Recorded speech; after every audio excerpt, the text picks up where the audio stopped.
साल 1977 की बात है। लंदन के एनफील्ड इलाके में एक आम सा घर था जिसका नंबर 284 था।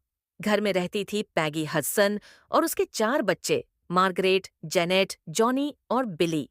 बाहर से यह घर बिल्कुल साधारण था, लेकिन अंदर कुछ ऐसा था जो इस परिवार की जिंदगी को हमेशा के लिए बदल देने वाला था।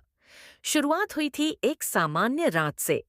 पैगी के छोटे बच्चों ने पहली बार कहा कि उनके कमरे में अजीब आवाजें आ रही हैं, जैसे कोई उनके खिलौनों से खेल रहा हो।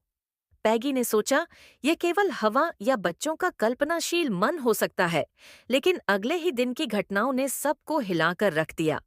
घर के फर्नीचर अपने आप हिलने लगे, कुर्सियां जमीन पर घिसटतीं, दरवाजे अपने आप खुलते और बंद होते। कभी-कभी दीवारों से किसी बूढ़े आदमी की गहरी आवाज गूंजती, I will kill you all. बच्चों का बिस्तर रात में अचानक हिलने लगता और जेनेट कई बार बिस्तर से उठकर हवा में तैरती हुई दीवार से टकरा गई। पैगी ने अपनी आंखों से देखा कि उसके बच्चे डर के मारे कांप रहे हैं। पड़ोसी भी हैरान थे। विक नॉटिंघम और उनकी पत्नी ने घर से अजीब आवाजें सुनी और देखने आए। उन्होंने खुद देखा कि दीवारों के दरवाजे अपने आप खुल रहे हैं और बंद हो रहे हैं। विक ने पैगी से कहा, तुम्हारे घर में कुछ है, इंसान नहीं, कुछ और है।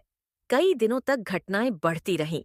बच्चों ने बताया कि कोई उन्हें रात में घूरता है और कमरे में चलता है।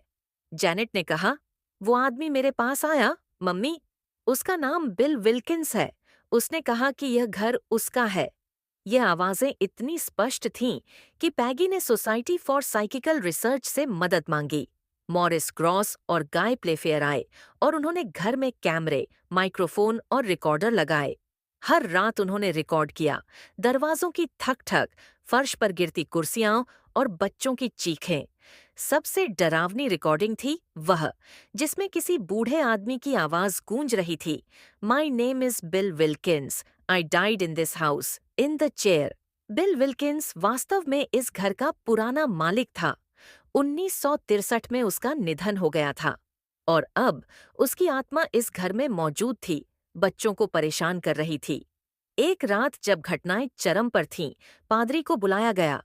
घर में प्रार्थनाएं की गईं, लेकिन अचानक टेबल पलट गई। दीवार पर लगी क्रॉस उलटी हो गई और जेनेट जमीन पर गिर पड़ी। उसकी आंखें पूरी सफेद हो गईं और आवाज आई, शी इज माइन। पूरी फैमिली डर के मारे कांप उठी। पैगी ने अपने बच्चों को संभालते हुए कहा, हम सब शांत रहें, वो सिर्फ हमें डराने आया है। लेकिन डर की हर घटा बढ़ती रही। बच्चों ने देखा कि कभी-कभी कमरे में किसी की परछाई उड़ती हुई घूमती है और रात में फुसफुसाहटें आती हैं। कुछ महीनों तक ये घटनाएं चलीं। मॉरिस और गाय ने दर्जनों घंटे की रिकॉर्डिंग, फोटोज और रिपोर्ट जमा की। कई वैज्ञानिकों ने इसे पॉलिटर्जिस्ट एक्टिविटी कहा, तो कई लोगों ने इसे मिथक बताया। लेकिन जेनेट और उसके भाई बहन आज भी मानते हैं कि उन्होंने सच में बिल विल्किंस को महसूस किया था। सालों बाद जब घर नए लोगों ने खरीदा, तो कुछ ही हफ्तों में उन्होंने इसे छोड़ दिया।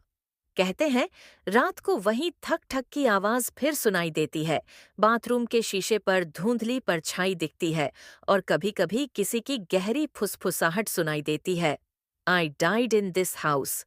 आज भी एनफील्ड के लोग 284 ग्रीन स्ट्रीट के घर के बारे में बात करते हैं।